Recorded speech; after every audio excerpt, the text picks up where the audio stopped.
KHOU 11 News This Morning starts now. The FBI is now investigating that H.P.D. drug raid that left a couple dead. We're going to hear from Mayor Turner on the case and the new rule that's been installed now by the police chief. Another measles case confirmed in Harris County. What we've learned about the patient and the new concern from the health department. And Jussie Smollett now charged with a felony. We'll see what police are saying and when the actor is expected in court. Hey, good morning, Houston. Thanks for waking up with us today. I'm Russ Lewis. I'm Lisa Hernandez. It's Thursday, February 21st. Grab the umbrellas. Rain is back in our forecast sheet is here with those weather conditions. Yeah, in fact, if you're in Northwest Harris County, Liberty County, Walker or Waller County, you are really getting rocked right now. So good morning to you. Let's get to our satellite and radar picture this morning. Want to show you some of the strong storms again, or long portions of 290 in Northwest Harris County, Waller County, and now take a look. Tomball, the Woodlands. In 10 minutes, this thunderstorm is coming to you. So that's also going to right along 45 northbound. Those are all going to be areas where you're going to be dealing with storms and wet conditions first thing this morning. Oakhurst, Point Blank, Cold Spring this morning, New Waverly. These are areas, notice that cell right over your area. So if you're hearing some big claps of thunder, that's due to some of these thunderstorms across the area. This is only the beginning. However, I do think we're seeing the strongest storms this morning. The rain chances will continue throughout the day, Steph. So umbrellas needed and jackets, 40s and 50s out the door. Good morning. Good morning, Cheetah. So the rain, a big concern for people in Cypress, Jersey Village. We're going to take a look at your 290 and 249 coming up in just a second. The only incident we had reported just a few minutes ago, and it looks like it's already been towed away, is on your eastbound lanes of the KD freeway. As you approach the Beltway, you can see the freeway slick there, but not terrible driving conditions overall. Still pretty sparse as far as overall traffic flow. Now we take a look at the big map. You've got green like we normally would on any work day week at this time in the morning, but as we zoom up to 249, you still have good speeds, but look at that rain Cheetah was talking about. You compare that travel time to 290, it's going to get crazy in the 6 o'clock hour. Lisa. Steph, thank you. We are following breaking news in Northeast Harris County. That's where a patient stole an ambulance and led police on a long chase that ended just a short time ago. This all started in Humble and it worked its way through neighborhoods before the patient ditched the ambulance in Crosby and then ran away. Police made the arrest a few minutes after that. We have Michelle Choi heading up to Crosby this morning. We'll check in with her coming up at 5. In the wake of a botched, deadly drug raid, the Harris County DA is reviewing a number of cases involving H.P.D, and the police chief is promising transparency. This morning, the F.B.I. has opened its own investigation into that drug raid that killed the husband and wife, including now a closer look at the undercover officer accused of lying to obtain that search warrant. Here's reporter Larry.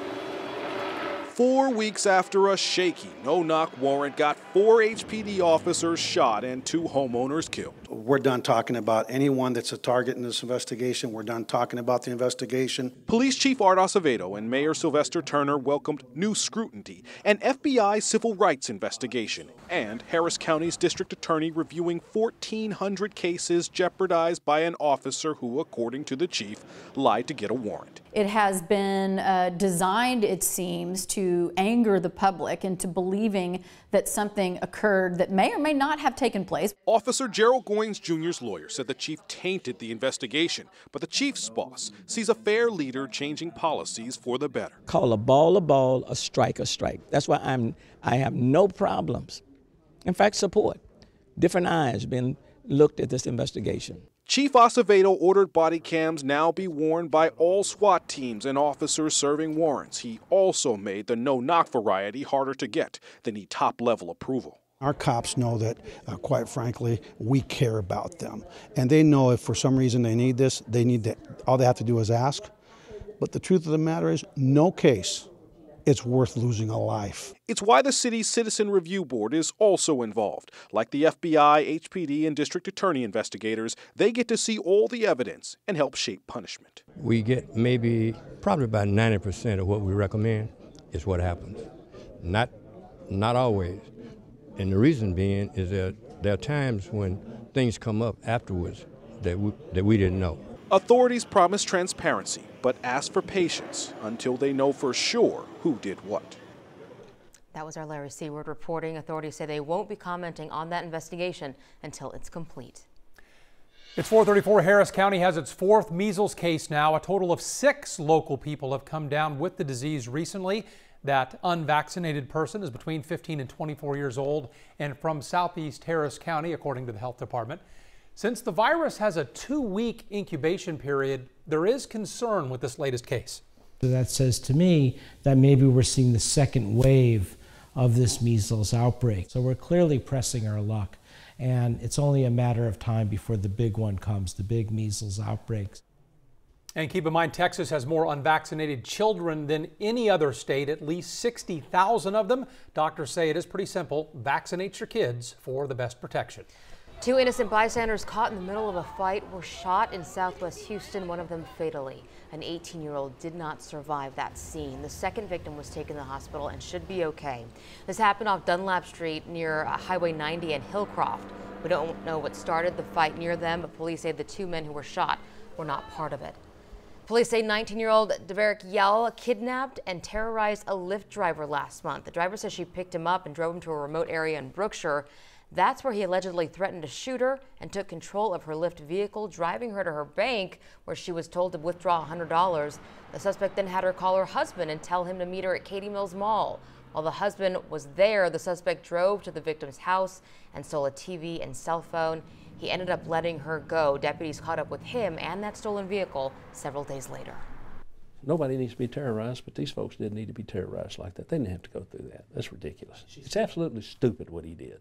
Here's what I'm going to do. He's charged with aggravated kidnapping and he's being held on a $100,000 bond.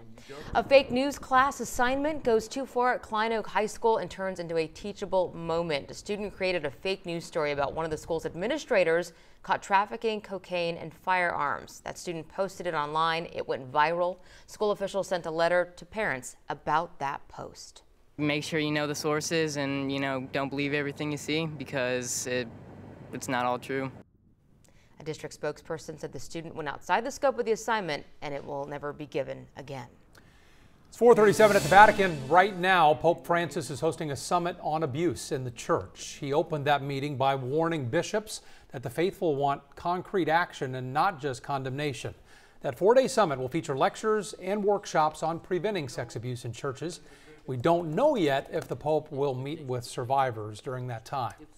Actor Jussie Smollett is expected to surrender to Chicago police later today. He is charged with filing a false police report, which is a felony crime. Last month, the actor claimed that 2 masked men attacked him and put a rope around his neck. Police questioned 2 brothers who were spotted on surveillance cameras nearby, and they claim Smollett paid them to stage the whole thing. If convicted, Smollett could spend 3 years in prison.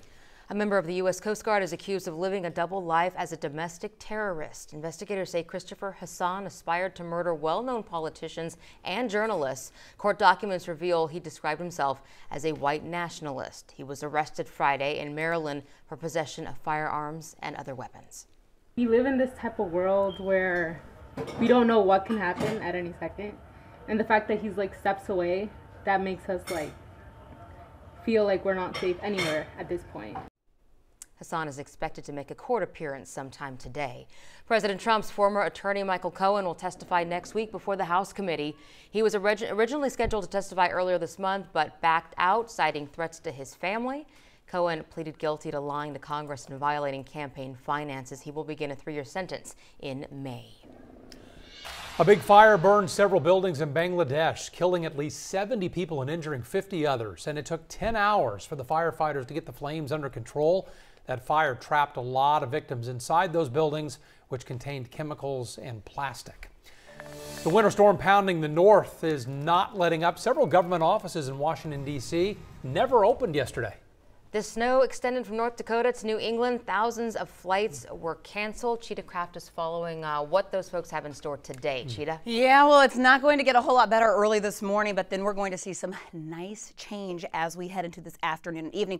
Take a look at what I'm tracking, really coast-to-coast active weather. So the storm that you were talking about, well, that's going to continue to track to the north and east, but behind it is this cold front. Well, what happened is it pushed offshore. We got that 2 days ago. Remember, our temperatures dropped and our first rain chance. Well, now it's working back across the area as a warm front. And with that being said, we're going to get some overrunning. So throughout the day today, we're going to keep those rain chances in place. We're starting off with storms this morning and that'll taper off.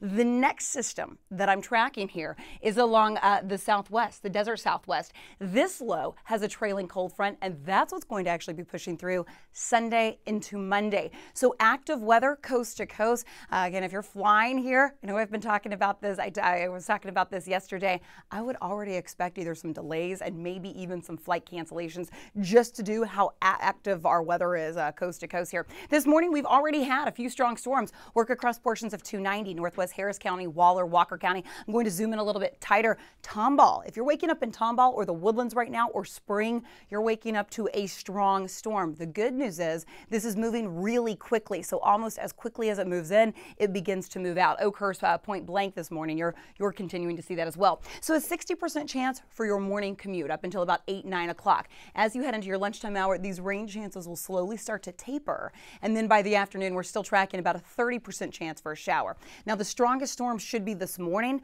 Once the areas start to see some of these storms work through, the atmosphere gets fairly saturated and it's just not conducive to any other storms throughout the day. So then we'll just be talking about plain old rain, but already count on indoor activities. If you can, it's going to be messy. It's going to be chilly. That warm front, though, will continue to work through. And that means, Steph, temperatures build back into the mid 70s for both Friday and Saturday. So we'll start to warm things up beginning tomorrow. Weird weather. And a lot of the people coming into work this morning saw huge claps of lightning. So that was pretty crazy.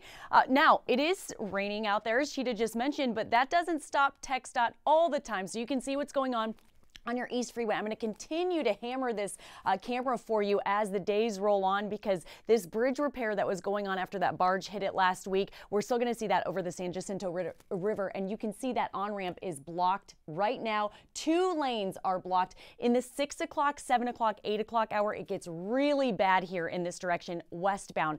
Right now, you're fine, but it is slick, so watch it there. As Cheetah mentioned, that rain coming through the Woodlands, speeds are still fine. Also, your drive through Splendora is okay. Actually, probably a little too fast. So as the morning volume starts to hit that side of the freeway and the North Freeway, slow it down as you need to and drive safe. Rain alone does not cause accidents. Your speeds are fine elsewhere here on 90, 10. That includes the camera I just showed you, and LaPorte coming out of Deer Park towards the Loop, also in good shape. Russ and Lisa. Steph, thank you. It is 4:42 this morning. What do you think about marijuana?